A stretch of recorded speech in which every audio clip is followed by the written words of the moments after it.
Yo, what is going on, everyone? My name is Nick, or the Notorious Fantasy, and in today's video, we're going to be doing a 12-team PPR mock draft from the 6th overall spot using FantasyPros Draft Wizard. The roster positions for today's mock are going to be 1 quarterback, 2 running backs, 2 wide receivers, a tight end, flex, kicker, defense, and 5 bench spots. We're going to be drafting up against the Yahoo pre-draft ranking, so it's going to be like we are doing a draft over on Yahoo. But before we can get on into this mock draft, I would like to ask that if you guys are new to the channel and you do end up enjoying today's video, that you please make sure to hit that subscribe button down below. And while you're down there, whether you are new to the channel or not, please make sure that you do leave a like on today's video. It would help me out a ton. So the draft here begins with Ja'Marr Chase, Bijan Robinson, Saquon Barkley, Jahmyr Gibbs, and Justin Jefferson. This is a very typical top 5 of a fantasy draft. In a majority of leagues, the top 6 will be in some order: Ja'Marr Chase, Bijan Robinson, Saquon Barkley, Jahmyr Gibbs, Justin Jefferson, and CeeDee Lamb.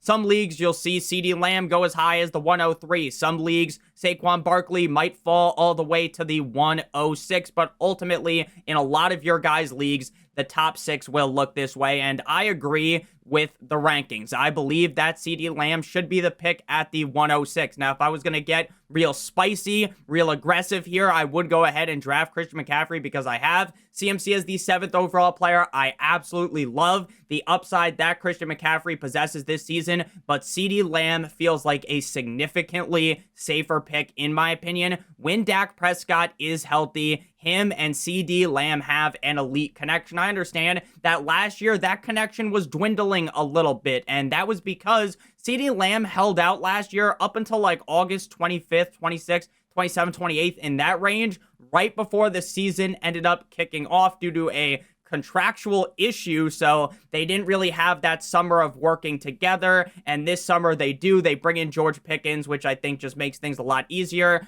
for CeeDee Lamb. This is a guy that's been a top 3 wide receiver in points per game when you're looking at 2022 through 2024. So I feel very confident in CeeDee Lamb, even with the dud that was last season. And even that dud was still a top 12 finish in PPR points per game. So I feel very good about CeeDee Lamb. I feel very good about this Dallas Cowboys offense. And honestly, I think if Micah Parsons gets traded, that is a humongous hit to the Dallas Cowboys offense, that will make them have to throw the ball more. You know what else is going to make them have to throw the ball more? When your running back one is Javonte Williams, who reeks to high heaven. So I feel very good about this Cowboys passing attack. After CeeDee Lamb, Nico Collins, Christian McCaffrey, Amon-Ra St. Brown, Malik Neighbors, Derrick Henry, Brian Thomas Jr., Drizzy Drake London, Ashton Genty, Josh Jacobs, Puka Nacua, Devon Achane, as well as Jonathan Taylor. Now, this is a draft in a league where you only have to start 1 quarterback, 2 running backs, 2 wide receivers, a tight end, and a flex.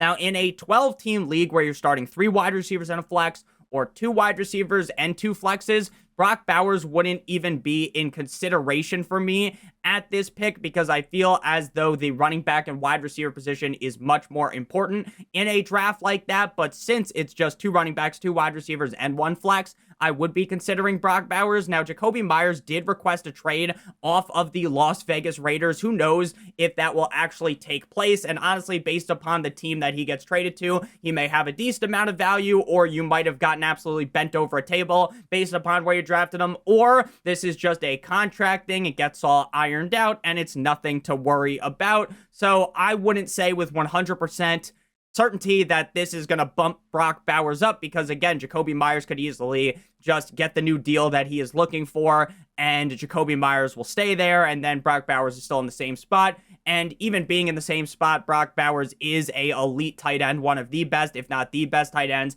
in the NFL already. The guy's target share is going to be ridiculous in this offense. We expect the offense to look better under Geno Smith compared to the scrubs that were throwing him the football last year. So I do feel great about him, but I just can't get myself to pass on Bucky Irving or Chase Brown. It is a toss-up to me. I do have Bucky Irving ranked 1 spot ahead of Chase Brown, but again, when the guys are ranked that close together and they are in the same tier of my rankings, if you are like, Nick, I like Chase Brown better, I'm not arguing with you, and I might wake up tomorrow and switch them, right? I like them both that much. I do believe the Tampa Bay Buccaneers offense is still going to be humming even without Liam Cohen. I feel very confident in the ability of Bucky Irving. I think the guy's a decent pass catcher as well, and I love everything that Todd Bowles and all of the coaching staff has said about Bucky Irving, making him more of a full-time role type of guy. Down the stretch of last season, the guy was dominating 50 Shades of Grey style, and I think Bucky Irving is going to absolutely explode this season. I think he's going to have a dominant sophomore season, so I'm very confident in Bucky Irving, but if you wanted to lean with Chase Brown, I am not going to dispute that. So, in my opinion, when you're at the 6th pick, and the picks go like this, which is pretty typical, I find it very hard to start the draft wide receiver, because to me, I definitely don't feel the same amount of confidence in Bucky Irving or Chase Brown as I would with a guy like A.J. Brown. I feel a whole lot better about those two players. So after A.J. Brown, then we see Ladd McConkey, Brock Bowers, Trey McBride, Kyron Williams, Omarion Hampton, George Kittle, Lamar Jackson, as well as Josh Allen. So the big three at the tight end position are now off the board. So now tight end is not even remotely a consideration for me. Why is that? Because I see a big tier gap at tight end after the top three. Now we're in a range where I like Hockenson, I like Laporta, I like Kelsey, but why not just wait and get Evan Ingram or Mark Andrews at a significant discount compared to these earlier on tier 2 guys? So for me, they are clear fades. At quarterback, the next best quarterback available would be Jaden Stormy Daniels, because Josh Allen as well as Lamar Jackson are gone. Now with Terry McLaurin back, I do feel a little bit more confident when it comes to Jaden Daniels. He was always a guy that I was confident in, though, even without Terry McLaurin. I think that the upside is very significant for his sophomore season. Rushing upside, great arm, great just ability overall as a passer. So I like Jaden Daniels a ton over in Washington, but I don't really feel the need to take him at the 306 when Lamar and Josh Allen just came off of the board. I feel like I'm not really getting much of a discount on him at all. So for me, it's either running back or wide receiver in this range.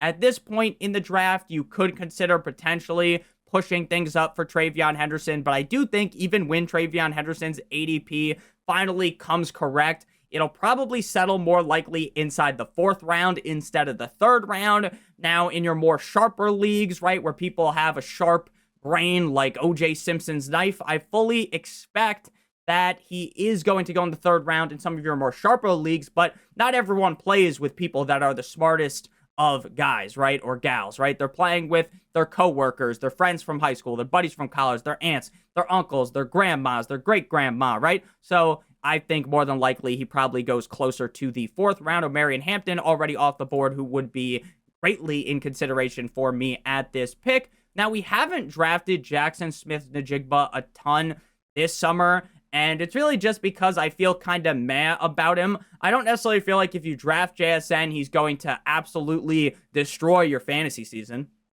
Like, he's going to be so bad that your whole entire season is ruined. But I also don't feel like he's going to win you your league. I have large question marks about how good Sam Darnold is without Kevin O'Connell. I have large questions about how this offense operates without DK Metcalf and Tyler Lockett. Now with Cooper Kupp in this offense, I have large questions about how much they're going to run the ball, which I think is going to be a fuck ton. So I do worry about JSN. I do feel a lot better about a guy like T. Higgins. I feel pretty confident in Tyreek Hill, but because we haven't taken JSN a ton, I will take JSN in this draft because I do think the guy is incredibly talented. I just have too many questions to have him ranked as a top 12 wide receiver, but we will take him off the board here inside of the 3rd round because, again, if I am doing a bunch of drafts, which I do, right? I'm in 5-6 fantasy leagues.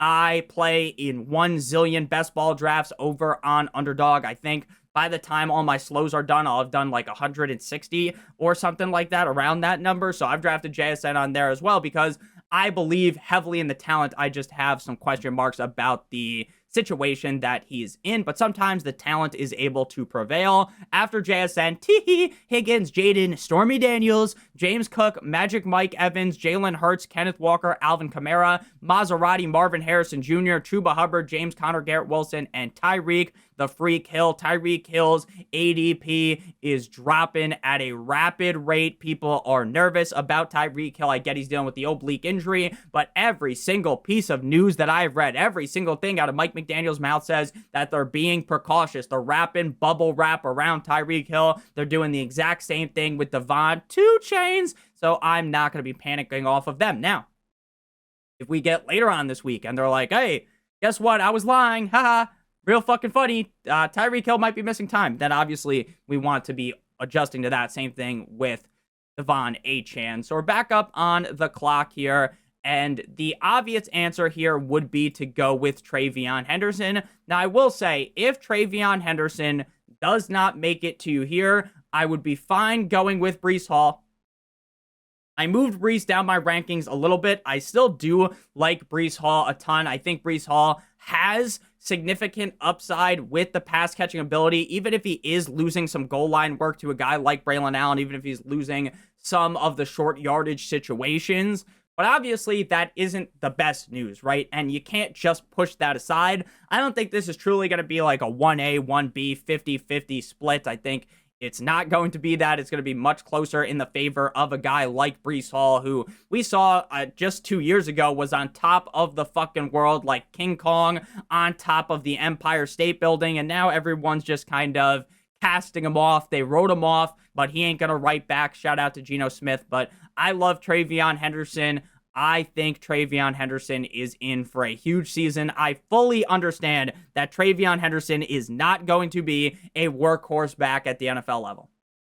He's not going to be seeing a crazy snap share, at least in his rookie year, because they have Ramondre, and Josh McDaniels absolutely adores. He gets his rocks off to having a running back by committee. But TreVeyon Henderson has shades of Jahmyr Gibbs. He's fast. He is great route running. He is twitchy. And I feel very, very good about TreVeyon Henderson. So if he wasn't available in your league, I probably would have then shifted to drafting a Devontae Adams. If Adams wasn't available, I'd probably go DJ Moore, Cortland Sutton, DK Metcalf. Would also consider Terry McLaurin. I think Terry McLaurin got incredibly lucky with the amount of touchdowns he scored last season, but I also don't think he's going to magically combust and be like the wide receiver 27. I just am not sure if he'll finish inside the top 12, and that's kind of what I'm looking for in this range, right? I can paint the picture, Picasso of Devontae Adams finishing as a top 12 receiver.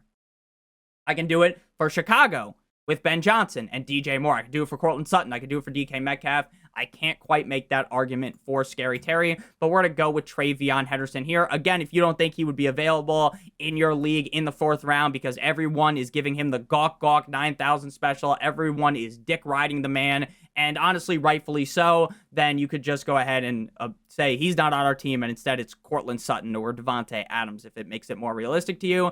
After TreVeyon Henderson, Terry McLaurin, Devontae Adams, Devontae Smith, Breece Hall, Jalen waddled away, waddle. Then he waddled away pretty high for me, in my opinion, based on the guys that are still available. Then we see Tony Pollard, George Pickens, RJ Harvey, DK Metcalf, as well as Xavier Worthy. But before we make our next pick, I would like to give you guys a quick word for our friends, our partner over at Underdog. If you're brand new to Underdog and sign up using promo code Notorious or by clicking on the link in the video description, you will get a free pick plus a first-time deposit offer of up to $1,000 in bonus funds, as well as receiving my draft guide to your email the very next morning to the email used to sign up on Underdog. If you don't know what Underdog is, they are the best place to play fantasy football, best ball. If you don't know what best ball is, it's the best part about fantasy football. It's the draft, and that's it. There's no waivers, no trades, no in-season management. Underdog automatically puts the highest scores into your lineup at the end of every single week. Their biggest tournament is going to be Best Ball Mania. $25 to enter, $2 million to first place, $15 million in total prizes. If you don't want to do $25 drafts, they also have the puppy, just $5 to enter, $100,000 to first place. Make sure you guys check that out. Promo code Notorious or by clicking on the link in the video description. If you just want access to my rankings, you're already on Underdog or you don't want to sign up to Underdog, then you can check out the Patreon link in the video description for $12.50 a month. You can cancel right after your draft. Just have signed up for 1 month, get the rankings and skedaddle, but I do post more stuff on there during the regular season that you would probably want as well. So Bucky, TreVeyon Henderson, CeeDee Lamb, as well as Jackson Smith-Njigba. So to me, it is clearly going to be wide receiver here, but I want to really talk myself into DJ Moore because I have loved DJ Moore. There has been so much hype about Rome Odunze. DJ Moore is getting touches out of the backfield, though, running the rock, so I'm still fine with DJ Moore here, but it's all steam ahead on the Cortland Sutton bandwagon. I just can't stop myself from spamming the draft button on Courtland Sutton. In that preseason game, it seemed like Bo Nix had a chip in his brain that just kept telling him, it was like the Green Goblin mask that was just telling him, hey, keep throwing the fucking ball to Courtland Sutton, because that's pretty much all that he did. I think 50% of the time he threw the ball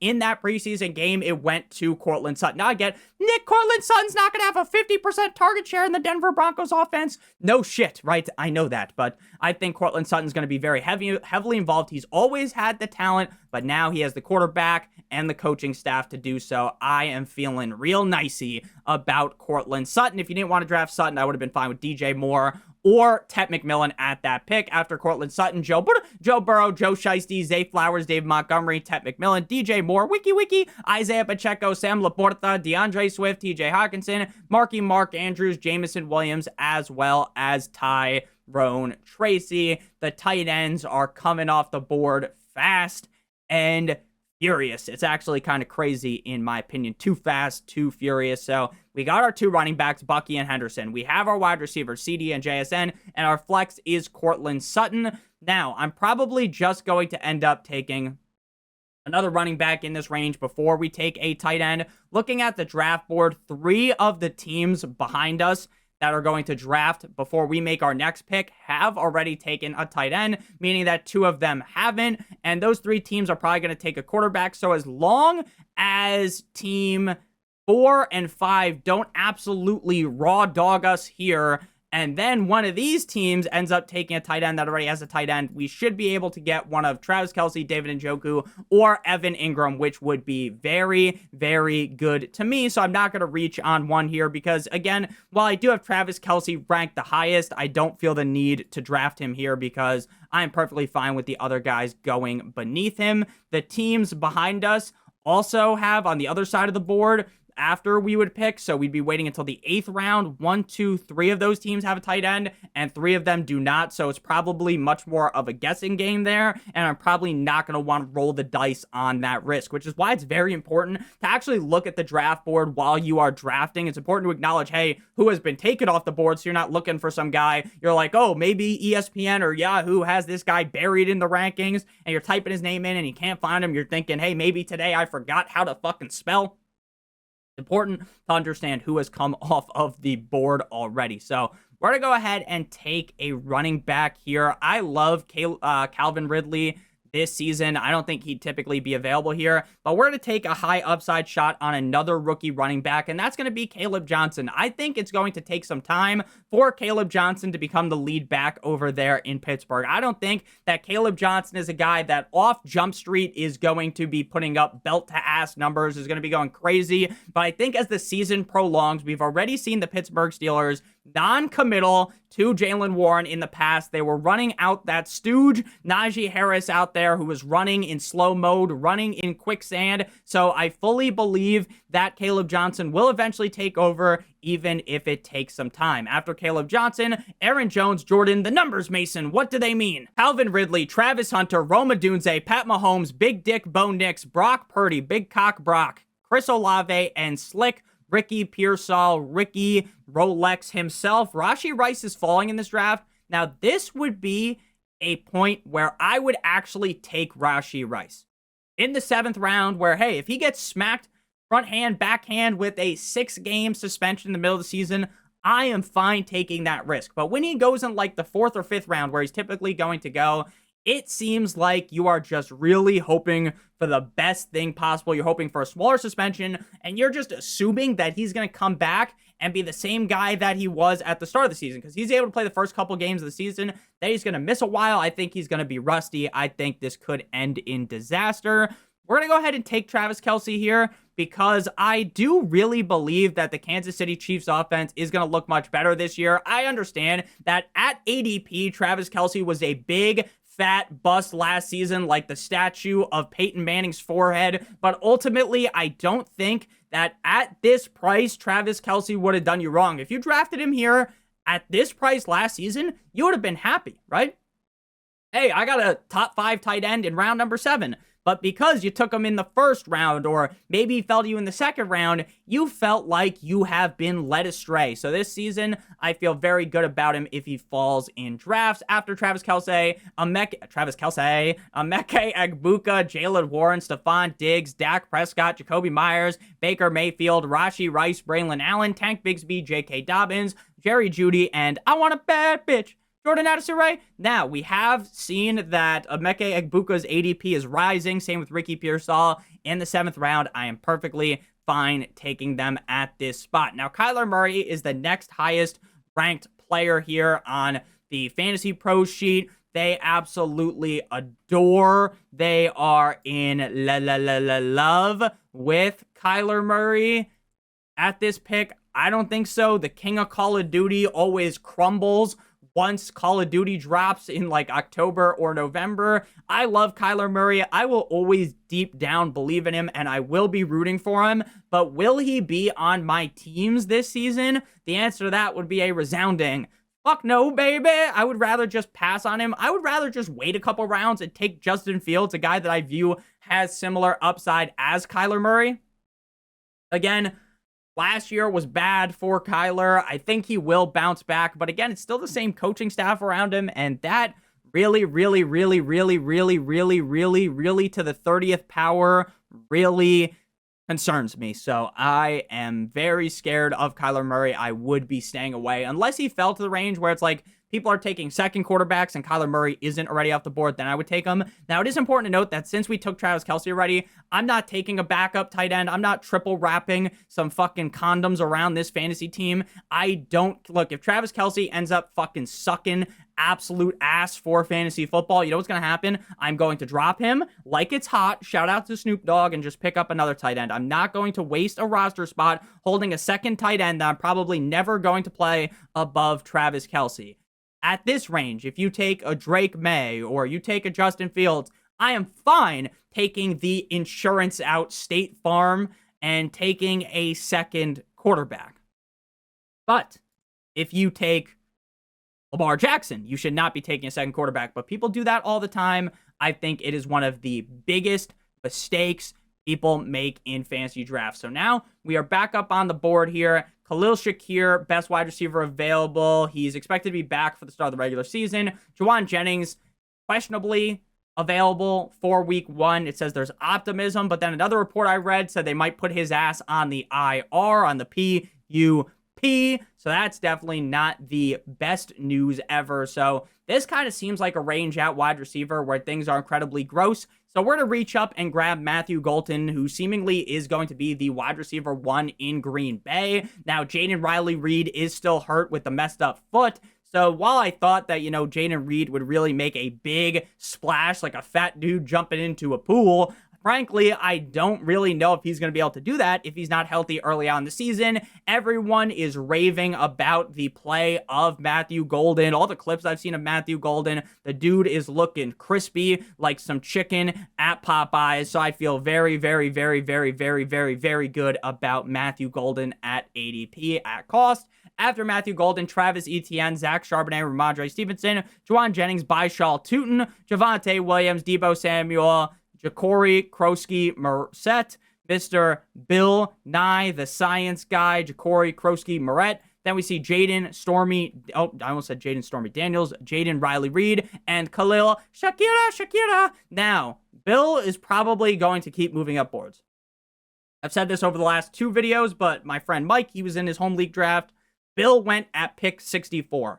If you guys have already done home league drafts, tell me where Bill went. Now, if you drafted like 2 weeks ago, that's going to be kind of useless information because no one was on the Bill bandwagon. But now that people are, he's moving up draft boards. I retweeted his tweet from yesterday. Andy from the Fantasy Footballers tweeted that Bill drove his mom home when his mom gave birth to him, and he retweeted and he responded to it. It was like, damn straight or something like that. It was very funny. Had me dying. He might not have said damn straight. He was like, you're right, or something like that. It was very funny. I was laughing my ass off when I saw that. So shout out to Bill. I'm feeling really good about him. But again, once we start pushing him into like the 6th round, there starts to be these red lights that are appearing in my brain that are telling me, no, run away from that. That seems stupid. That's very risky. And my brain is probably correct. Because even if he does smash, the 6th round feels like very, very opium type of a pick there in that range. So Kyler continues to fall, and at some point, I'm just going to fucking take him, even though I don't really want to draft him. The team right next to us here, oh, actually, wait, all these teams have a quarterback. 1, 2, all right, the only team that does not have a quarterback right now is team number 9, so we could potentially wait again, but then we might get sniped, and we also talk about this all the time. You need to know your league mates. In some leagues, your league mates, if you've been playing for a while, you can just find their tendencies by looking at old drafts. Some leagues, people will be taking 2 quarterbacks. In some leagues, people wait to take their first quarterbacks. You're able to wait a while. In some leagues, quarterbacks go off the board all by like the 6th round, and then people take backup quarterbacks. So it's very important to know. I know how the computers draft over on here, and they typically take second quarterbacks in your most normal home league. People take 2 quarterbacks. So it's important not to get absolutely buried at this pick. I would be fine taking Kyler, but again, I'm not so sold on Kyler to where I'm fine playing the waiting game and just drafting a different position and then coming back and taking our quarterback. So again, there is some risk, at least early on, with Travion Henderson, with Caleb Johnson. So I am going to try to go ahead and take some more running backs here off the board, but looking at the draft list, like, I would rather just wait and take like 9-inch Nicholas Chubb a little bit later. So we'll probably just double dip into the wide receivers that are going in this range. If you told me that Darnell, here comes the Mooney, was good to go for week number 1, I would have him ranked very, very high. But when you have a shoulder injury and it's week to week and we haven't been offered any other information outside of that, I don't feel very good about that. So we're going to go Josh Downs. Maybe Daniel Jones is able to fully unlock Josh Downs, but Daniel Jones hasn't really been able to fully unlock anything outside of the liquor cabinet of Giants fans who became drunks because of the play of Daniel Jones. That guy's a absolute fucking clown show. After Daniel Jones, or after Josh Downs, who, again, Daniel Jones, we like to make fun of him here. Danny fumbles, Danny stumbles, Danny pennies, not Danny dimes. I think he is probably better for Josh Downs than Anthony Richardson would have been. After Josh Downs, I'm Shaheed, Rashid Shaheed, Michael Pittman. I'm a scat man, bop, Cam Scattaboo, Joe Mixon, Cooper Kupp, Dylan Sampson, Jerome Ford, F-150, Keon Coleman, Rashad White, Kyler Murray, Chris Godwin, Rashad Bateman. Joe Mixon, to me, is a clear fade until he's like your last pick. For instance, our last 2 picks will be around 13 and 14 with our defenses. So our last real pick is round 12, pick 7. At that pick, I would be fine taking him because while he's on the PUP, he's going to miss the first 4 games of the season. 9-inch Nicholas Chubb will be up to bat to be the lead back on the team. If he comes back and he is healthy, he has that upside. We saw it last year. We saw big games out of him, so I'm fine doing it there. But in the 9th round, when you could have taken Dylan Sampson or Jerome Ford, who could be the RB1 on their team, when you could take these high upside wide receivers, or maybe you could draft your starting quarterback, right? Why in the fuck would I ever go ahead and draft Joe Mixon there, who could legitimately miss the whole season? The range of outcomes for Joe Mixon is maybe he just misses 4 games, maybe it's 5, 6 games. It could be the whole entire season, and that is not a bet that I am going to be wanting to take out. So now we're going to go ahead and draft our quarterback here, and we'll go with Justin Fields. Very risky on a week-to-week out basis, but has some of the highest upside outside of the top 12 at the quarterback position. This is a guy that put up multiple top 12 games last year over in Pittsburgh, and I think that he really could be a top 8, top 5 finisher, strictly because of his legs, his rushing ability. I understand that he's kind of a one-trick pony. He is not the best at crazily dissecting a defense like a frog in your sophomore chemistry class, but frankly, when the guy can feed the ball to someone like Garrett Wilson, and when he can run the ball like he can, he has big upside. I get that the safety really isn't there with Justin Fields, but the upside is so high. I love drafting him in this range. I'm fine taking a backup quarterback to pair with him. We're going to go ahead and draft 9-inch Nicholas Chubb with this next pick. Again, just a guy that's clearly the starter in week 1.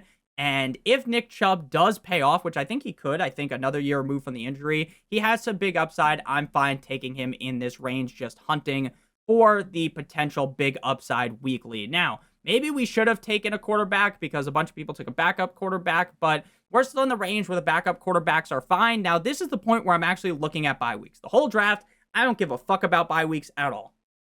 Why? Because by the time you get to week 9, if you draft multiple people on bye week 9, your team's going to look drastically different. If you're playing the game correctly, you don't just not make any waiver moves, you're not trading, right? Sure, you don't even have to trade. If you're just making waiver moves, your team is going to look drastically different by week 9. So it doesn't really matter if you have a couple of people on bye week 9, because again, some of these guys that you draft on your team aren't going to make the cut by like week 2. They might already be gone off your team, right? There are going to be players that are on IR. There's going to be players that are out for the season. So they're finito. They're gone off your team. So you need to go ahead and understand that bye weeks aren't the be-all, end-all for fantasy football. So if Jared Goff falls to you, I'm just taking him here. He's by week 8. Justin Fields by week 9. If you feel nervous about Fields' matchup, you just play Jared Goff. Jared Goff is a very safe bet. They say that his bust rating is high. I don't fucking understand that at all. To me, that seems a little bit idiotic. So we got our whole team filled out. Now we're going to be drafting our kicker and our defense. First, we're going to go ahead and draft our kicker here. Best kicker available is Brandon Aubrey. We're going to go ahead and snag him. And then for defense, you just want to draft your defense, not based on who the best defense available is.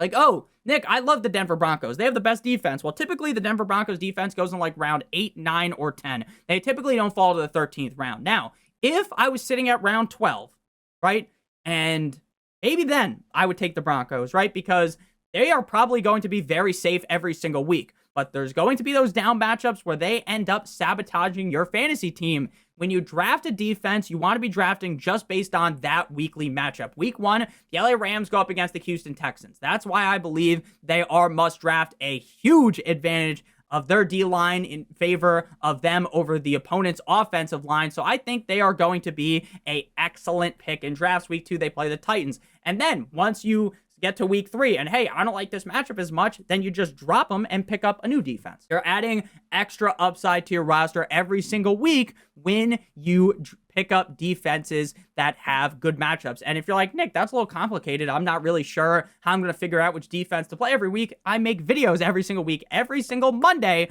on the defenses to stream for the week. So we got a B+, in my opinion. This is a 101 out of 100. We got Justin Fields, Bucky Irving, Travion Henderson, CeeDee Lamb, Jackson Smith-Njigba, Travis Kelce, Cortland Sutton, the LA Rams defense, Brandon Aubrey, Caleb Johnson, Matthew Goldenscar, Josh Downs, 9-inch Nicholas Chubb, as well as the Goffinator, Jared Goffs. Thank you guys all so much for watching. If you did up enjoy today's video, make sure you guys uppercut that subscribe button. Whether you are new to the channel or not, make sure you leave a like on today's video. It would help me out a ton. Check out one of the videos on your screen if you haven't seen them already. I love you guys all so much. I hope you guys all have a great rest of your guys' day. And as always, good boy.